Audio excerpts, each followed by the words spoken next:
I'm Mitzi Miller, and this is 70 Million.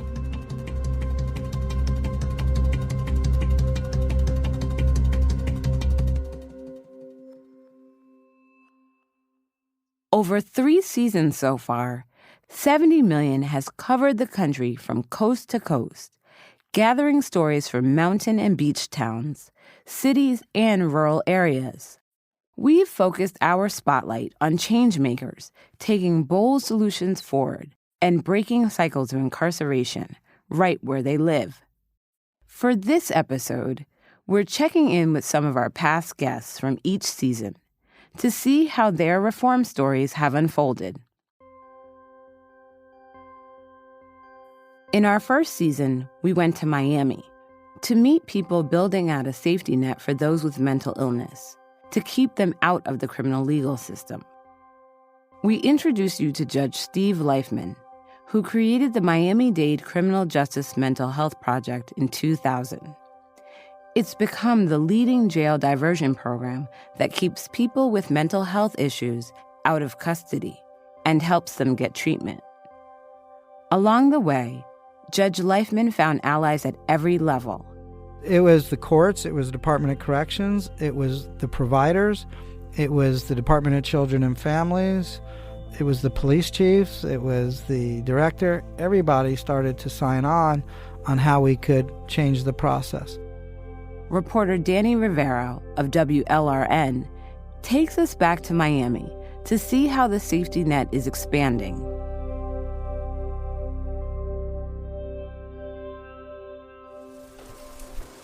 Wow, it's big. I didn't realize actually how big it is.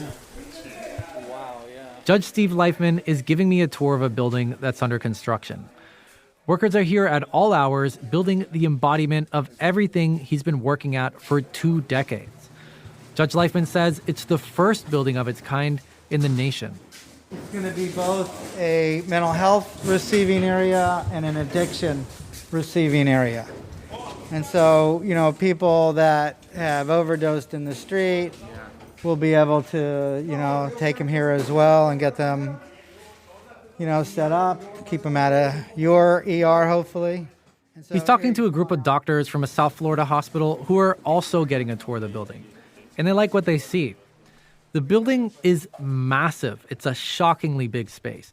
There's 7 floors and long hallways lined with dorm rooms and doctors' offices. If police pick someone up who's having a mental health crisis, officers will be able to drop them off here to get a full evaluation and services. And the same for people with substance abuse problems. A lot of times there's overlap between the two. The idea is if we make it really nice, maybe they'll want to stay. And as they get better and they want to stay, if they want to stay voluntarily, they can stay for a year here voluntarily on one of the higher floors and continue to get all the services that we're pointing out as we move through. That includes mental health counseling and direct access to prescription drugs for people with mental illness. For many people with mental health conditions who tend to get picked up by police over and over again, these key services are spread out across the whole city. Places like treatment centers, like homeless shelters, the doctor's office, public libraries where you can use the internet.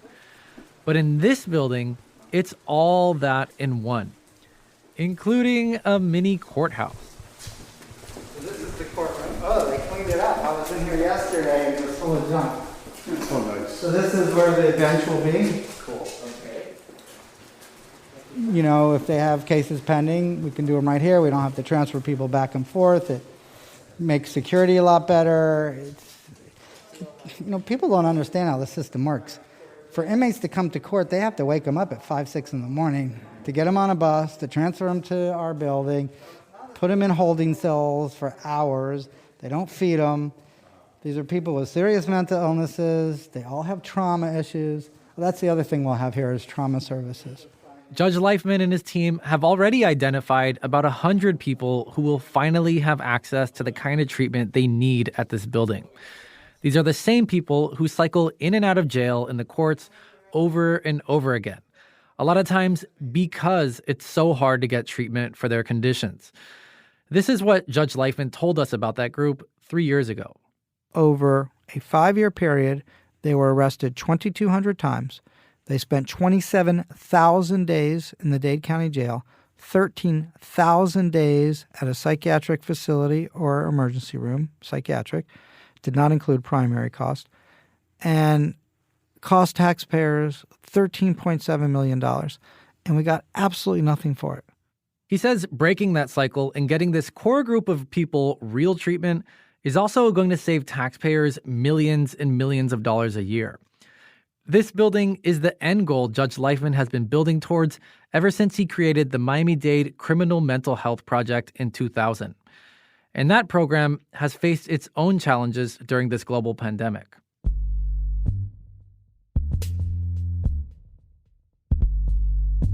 When we met peer specialist Justin Volpe in season 1, he was delivering mental health medication to one of the people enrolled in the program. Hello. The program works by pairing people like Justin with someone with a mental health condition who's been arrested. Many of the workers for the program, like Justin, actually have their own mental illness. And Justin makes sure people in the program show up to their court dates, see their counselors, and that everyone has access to the right medications. And if those people hit all their benchmarks and don't get arrested again, the criminal charges will be dropped and they won't have that stain on their record. Today, Justin is in his car again, butting heads with the brutal Miami traffic on I-95. This guy has not been to a regular court hearing, as many participants haven't been. It's all been on Zoom. So we're going to make sure he has a way to get there and that he'll be there Thursday. We're headed to a white 2-story apartment building within earshot of the highway, so Justin can check in with someone in the program. I wait in the parking lot while Justin goes inside for a few minutes.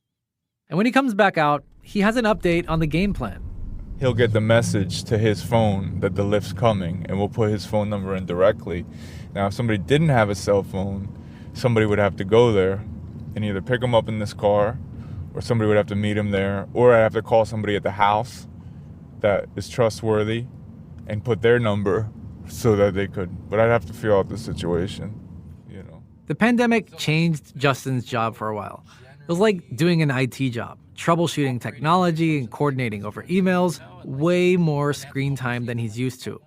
And also more complicated, because a lot of people with mental health issues, especially if they face homelessness, don't have cell phones or any access to the internet. People that were doing well were receptive. People that aren't doing well, now it's even harder to get a hold of them. As the courts reopen, people with pending cases that are in the program have to adjust back to going to court in person. And Justin says that can be an important reality check for them. We're kind of getting people that we've never met or have been physically in front of the judge, in front of the judge, just to show that you do have an open criminal case, and even if you're doing good, just so that they know, you know, kind of the severity of it. Because I think you can lose context too if you're not well.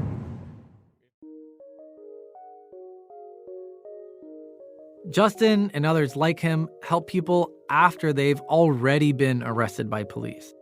But a different kind of reform from the police side is meant to help people from getting into the system in the first place.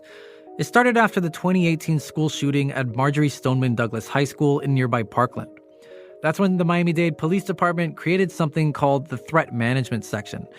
It's designed almost like a social worker section of the police department.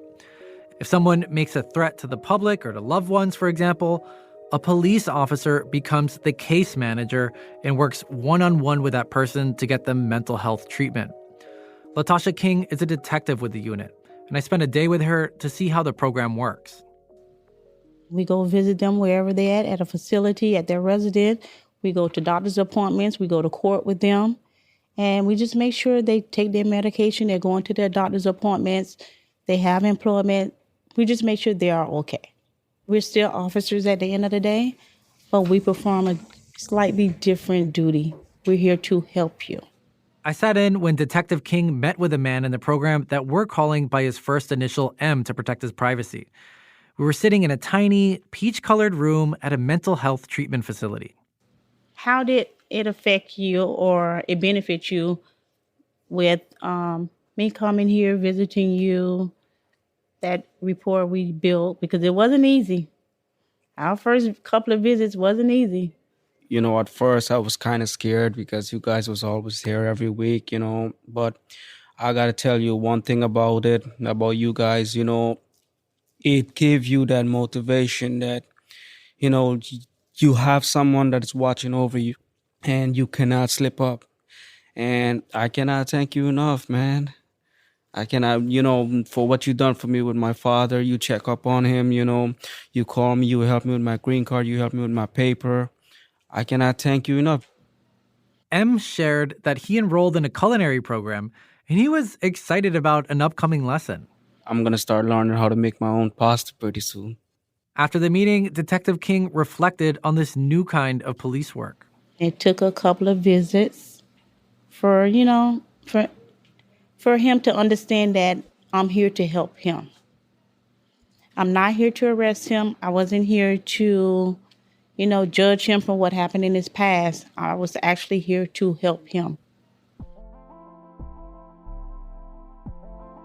M might be happy to have police help him stay out of trouble now, but he was still hesitant to talk to them at first. Another recent reform here is meant to help people like M from having to interact with police at all.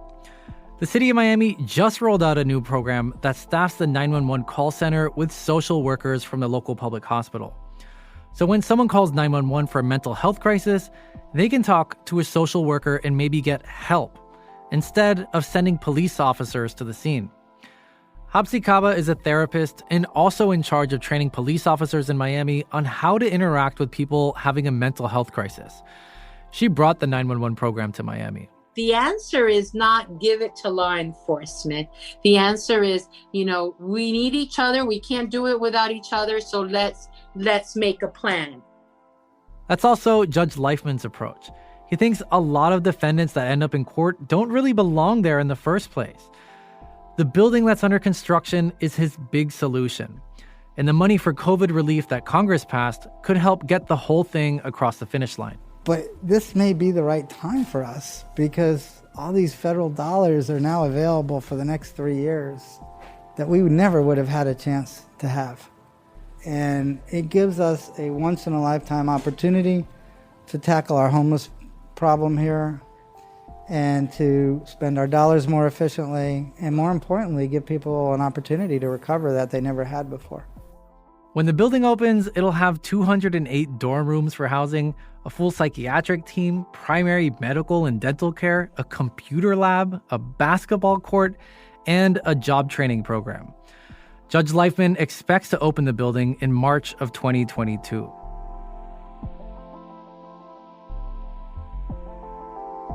Thanks to Danny Rivero, host of WLRN podcast, Tallahassee Takeover, for that story.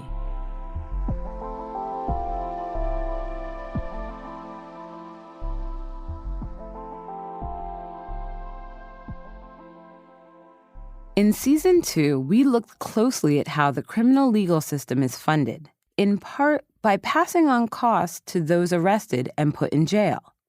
In New Orleans, like many other places, the majority of arrestees are poor and Black.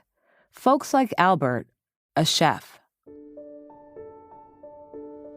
I have Julia Child's first paperback, The French Chef Cookbook. I have Emerald's TV Dinners, Southern Recipes and Legends. One night, Albert was bicycling home from work when police pulled him over. First thing he did, he put the handcuffs on me.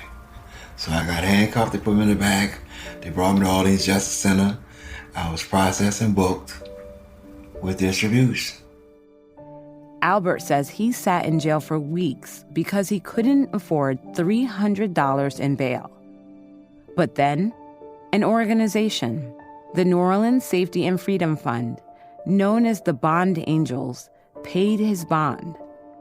Albert went home, back to work, and back to his life, where he can stay abreast of all the different food trends and everything coming out. Master Chef, Food and Wine magazine, I'm into all that. That's my bread and butter. Watchdog group Court Watch NOLA reports that more than 15,000 people were arrested in New Orleans in 2019.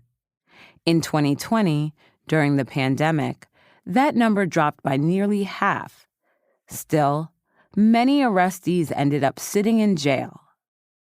Reporter Eve Abrams catches up with the bond angels and how the pandemic has changed what they do. Every day, someone from the New Orleans Safety and Freedom Fund walks into the New Orleans criminal courthouse. Hey, how you doing? To bond out people they don't know. Hi. On this day, I'm tagging along with Montrell Carmouche, who has directed the fund since 2020. Hello. Hi. I need to post a bail. All the people the fund posts bail for are presumed innocent. Many haven't even been charged yet. They've been arrested for things like theft, drug possession, and fighting. That's the case today. A young Black business owner locked up after a physical altercation. So I'm going to post a bail here for a young man. $75.10 is what I will be giving Miss Dion. Yes. They're going to pay a cash bail here. Montrell slides 75 $100 bills and one $10 bill, the non-refundable typing fee, under the plexiglass. Here you go. The man Montrell's bonding out is a few blocks away at the New Orleans jail, whose population in 2021 is actually low as it's been in more than 50 years. People have been trying to reduce New Orleans jail population for years, especially in the last decade. And reforming bail is a big part of this, because if you're too poor to pay your bail, you simply sit in jail, making it more or less a debtor's prison. There's been so much reform work, and it's making a difference. It's just been years of really good, consistent advocacy saying these people haven't been convicted of anything. They are innocent under the law. And not only that, they haven't even been charged with anything. Meg Garvey is a public defender in New Orleans who knows a lot about bail. For years, she's worked in magistrate court, where someone arrested first appears before a judge. It's when the judge sets bond. So I was the attorney in hundreds and hundreds and hundreds, well, probably thousands actually, of bond hearings. In our previous episode, we talked about lawsuits filed against New Orleans judges. These lawsuits argued that when judges set money bail and then use part of that money to fund the court, it's a conflict of interest. For years, Meg says, public defenders have been waving these lawsuits around, referencing them over and over again, and using their language to remind judges of the purpose of bail. To say, here's the reasons that you can set a bond on somebody, right? They're dangerous, right? So they get out, they're going to hurt somebody, and there's no way that we can prevent that from happening. Or this person's demonstrated that there's no way that they're going to come back to court, and there's nothing that we can put into place to mitigate against that.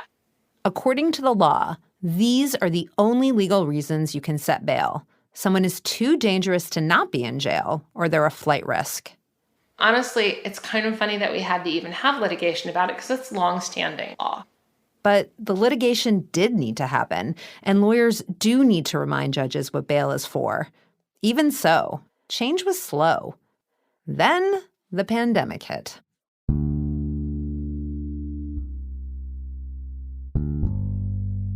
Meg says when COVID began showing up in Louisiana, she had what she calls a Katrina moment. When you're kind of kicking into overgear, I don't know if it's fully a PTSD thing, but it's definitely an anxiety thing where you just, you're a little panicky and you just want to get to work and you want to try to preempt things from happening. Meg knew COVID would be bad for the people in jail, but not just them, because people in jail eventually get out and go back to their communities. Meg saw a public health catastrophe brewing, and she'd seen catastrophic failure before, after Katrina, another time she was trying to get people out of jail.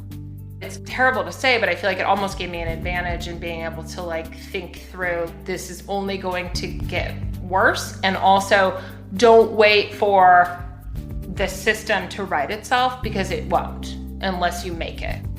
During the pandemic, people were still being arrested, But normal court procedures, where those arrested first appear before a judge or a magistrate commissioner who sets bail, those couldn't happen anymore. It was an emergency in the making. So Meg, the commissioners, and other public defenders got on the phone to figure out a solution fast. I remember that weekend trying to figure out how to learn Zoom and testing it out. The judges and I, we were just sort of like talking with each other and trying to talk through, like, how does this work? That next week, first appearances began happening over Zoom. And it wasn't the only change. The coronavirus was presenting judges and commissioners with literally life and death stakes. And public pressure was mounting, which forced them to do more of what they'd been so reluctant to do before: release people on their own recognizance. In other words, set no bond or set low bonds. More people were released and bonds were set lower, and then the sky didn't fall. So then I think people became more comfortable with it. As of mid-September, there were around 900 people remaining in the New Orleans jail. That's about a third the number of people in jail 10 years ago. It's a few hundred less people in jail from when we first reported this story.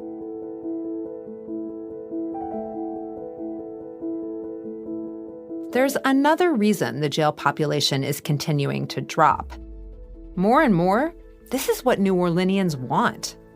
I think that there's been a groundswell of many different organizations in the city speaking out against wealth-based pretrial incarceration. And so I think there's just a louder community voice saying, like, we don't want this. It doesn't make any sense. All of this money is going to bondsmen. Most of it is coming out of the Black community, and it's not making us safer. Meg says New Orleans is now at a new stage in bail reform. She says the culture around money bail, I think it's shifting. I think there are people that don't really see things my way, but that I think may come to see things my way within the next, 5 years. I'm confident about that.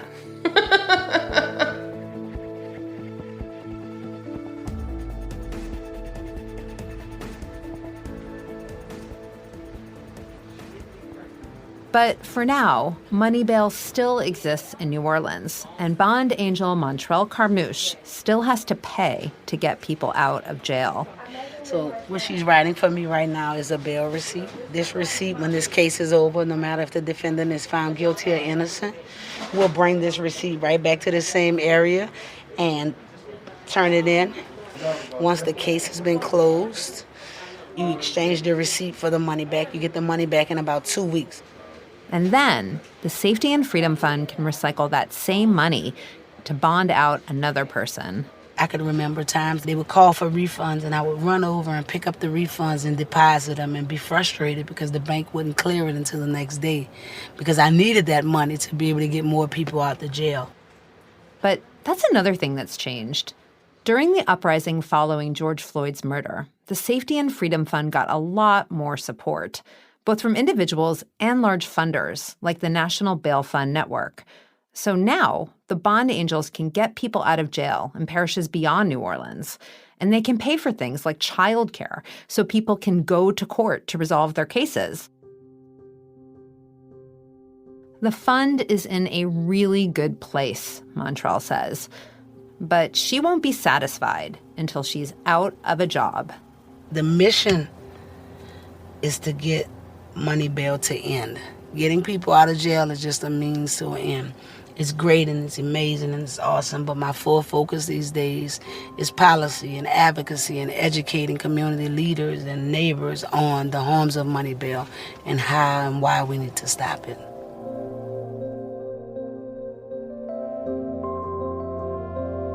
Thanks to Eve Abrams for that piece.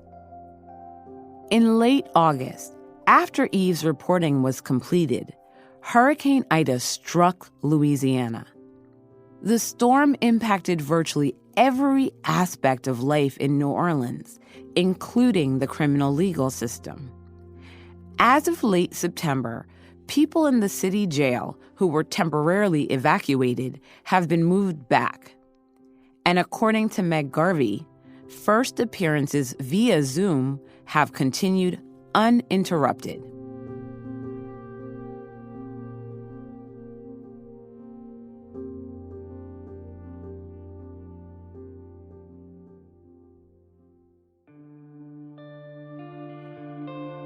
In Season 3, we reported from Detroit about its extensive police surveillance system, Project Greenlight. We met resident Myrtle Thompson Curtis, who told us what she thought of all the cameras around her city and whether they actually helped to reduce crime. Okay, the placebo effect, you can take 2 pills. One is a real pill, one is a sugar pill. And because you're being told this is an aspirin, oh, I feel better. She thinks the effect was mostly psychological. Even though the placebo effect, it doesn't really mean instantaneously if something happened, the police would show up. So you're not really safer, you just feel safer. We also met Robert Williams, the first known person to face wrongful arrest due to flawed analysis of facial recognition software. I said, this is not me. I was like, I hope y'all don't think all black people look alike. And then he says, the computer says it's you. Williams is now suing the Detroit police. And so are 2 other black men also arrested after facial recognition misidentified them. The overlap between policing, surveillance, and technology keeps growing across the country. In this update, reporter Sonia Paul takes us deeper into these issues as more cities jump on board with virtual policing.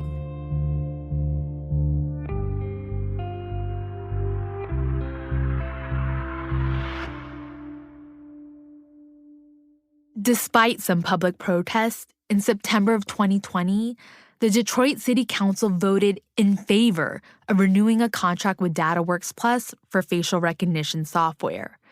It's worth over $200,000 and is now in place through September 2022. Meanwhile, businesses, which have to opt into the program and pay for their on-site cameras, are still buying into the city's surveillance network. Since our last report, Detroit police said about 6 cameras were added per month to Project Greenlight over a 10-month period. So there are now over 4,200 cameras operating in an area that's about 140 square miles. The million-dollar question everyone wants to know is that if a business joins Greenlight, does it reduce crime at that business? So does it reduce crime? So I'm going to give you the typical academic answer that so many people find unsatisfying, which is, it depends. That's Giovanni Circo, an assistant professor at the University of New Haven who's been researching Project Greenlight for a few years with colleagues at Michigan State University. The study is still under peer review, but it found a slight decrease in carjackings and increased reports of minor crime. One of the things that we hypothesize in our study is that because you have more surveillance, you have increased police response to calls for service, including very minor calls for service, and these minor thefts that might have not been reported or detected in the past were now being increasingly reported to the police. And so in some ways we can see that it's having an effect, but maybe instead of preventing crime, it's being better at detecting crime. But the study found Project Greenlight had no impact on violent crime. And even though it's difficult to actually pull apart the reporting of crime from the incidence of crime, Circo says interest in this kind of approach to surveillance is growing. Because the technology has become much cheaper and much easier to implement at this point in time.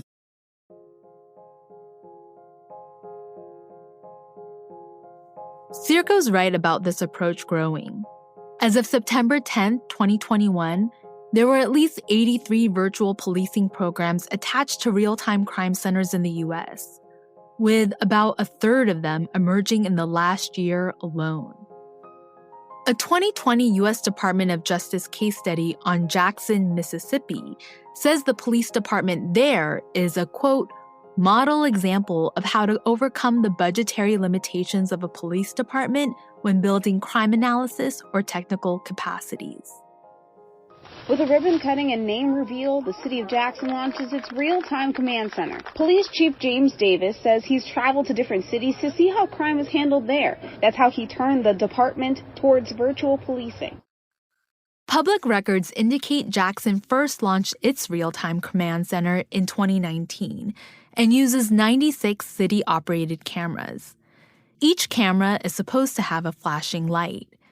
Here's Jackson Mayor Chokwe Antar Lumumba in a 2019 news report. Ultimately, we want to do something called blue light or red light, whatever stores.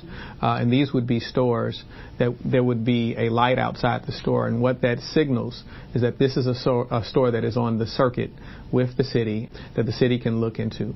All those cameras with flashing lights feed into a central command center at the police department. It looks like a space launch room where you have these cameras and these screens everywhere, and it looks like something from the military. That's former Jackson City Council member and former military police officer DeKeither Stamps talking over Zoom about Jackson, Mississippi's real-time command center. Stamps is now a representative in the state legislature. Back in October 2020, he was the only council member not to vote for a 45-day pilot program that would allow private home security cameras, on top of city-owned public cameras, to feed into the city's command center. Over 400 police departments already have camera registries in place for citizens and businesses to share their camera footage with police. The Jackson program would allow police to access a live stream of these cameras. Stamps says it didn't make sense economically, and he had other concerns. We're conceding too much of our privacy to the government with these types of actions. He was also critical of the companies that provide the technology that makes this possible. Are they selling the data? Are they using the data? Are they aggregating the data? You really don't know where this wormhole ends.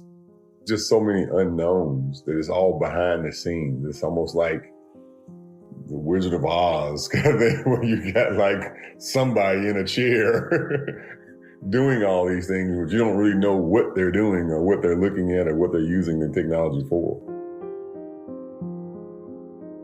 Brittany Bowman works with a nonprofit neighborhood group in South Jackson. She's also unclear what exactly is happening with Jackson's surveillance program. There are officers that I've spoken with who have no recognition of even about the pilot program, how long it was supposed to be, if it's actually been effective or it hasn't been ineffective. We have officers who don't even know. I saw an officer ask about, hey, what's going on? And they had no knowledge. They said, I'll have to find out and get back with you. And the ones that I did speak with, they did not get back with me. I reached out to the Jackson Police Department and got an email back from spokesperson Sam Brown. He confirmed Jackson's virtual policing program includes two main components: a registry where police investigators can access saved footage during an investigation, and a video share to live stream footage to the police. He also said participation is voluntary and requires the, quote, express written consent of the camera owner.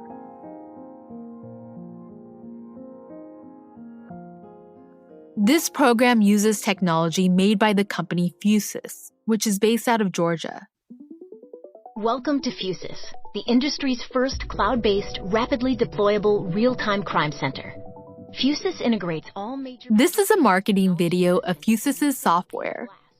It's the technology that can provide police access to any private camera. According to its website, Fusus spent much of 2021 at law enforcement conferences. The website also says they have partnered with police departments in Rialto, California, Oak Lawn, Illinois, Georgia Tech, Orlando, and Minneapolis. When I called Fusus to ask about these partnerships back in July, the representative, Sahil Merchant, didn't give any concrete answers about their government contracts or even how the technology works. I think people should always be asking, when the public is afraid of crime, who is benefiting from that? Who is getting more money because people are afraid? Matthew Griglia is a policy analyst researching surveillance and privacy legislation at the Electronic Frontier Foundation, a nonprofit digital rights group. Because as we've seen from this tech industry boom around policing and surveillance, crime and fear are very profitable things. He's also a historian of policing and has been tracking how law enforcement works with private companies like Fusus. He says this opaque process is typical. All of this, I think, is part of the strategy of attempting to go under the radar as Fusus has done with this piece of technology. It's hard to know even a lot of times how this technology works. A lot of times the governments they contract to also don't know how it works. But I think part of the important lesson here is that they don't really want us to know exactly how it works. Despite her own doubts, Jackson resident Brittany Bowman believes the city's command center is a good thing. So are more cameras. She has come to think that this is a personal decision for everybody. Everyone has to be their own guide or discerning factor to say, where do I not impede on someone's privacy, as well as how do I maintain a secure, safe environment for me and my family. So that's an individual preference. But research shows that people's feeling of safety doesn't necessarily correlate with their actual safety. So how to balance that distinction, along with privacy and civil liberties, is a big question as cities like Jackson head further into virtual policing.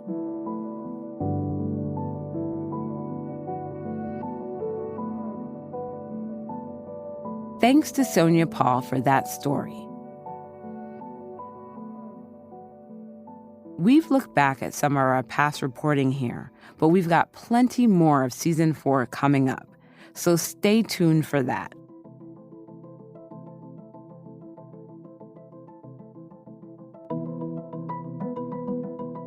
For more information, toolkits, and to download the annotated transcript for this episode, visit 70millionpod.com. 70 Million is an open-source podcast because we believe we are all part of the solution. We encourage you to use our episodes and supporting materials in your classrooms, organizations, and anywhere they can make an impact. You may rebroadcast parts of or entire episodes of our 4 seasons without permission. Just please drop us a line so we can keep track. 70 Million is made possible by a grant from the Safety and Justice Challenge at the MacArthur Foundation and is produced by LWC. This episode was edited by Paulina Velasco and Jen Sheehan. Elizabeth Nakano is our sound designer. Emma Forbes is our staff writer, and Michelle Baker is our photo editor. Mark Betancourt is our lead fact-checker. Cedric Wilson is our lead producer. Julega Lantigua is the creator and executive producer. I'm Mitzi Miller. Thank you for listening.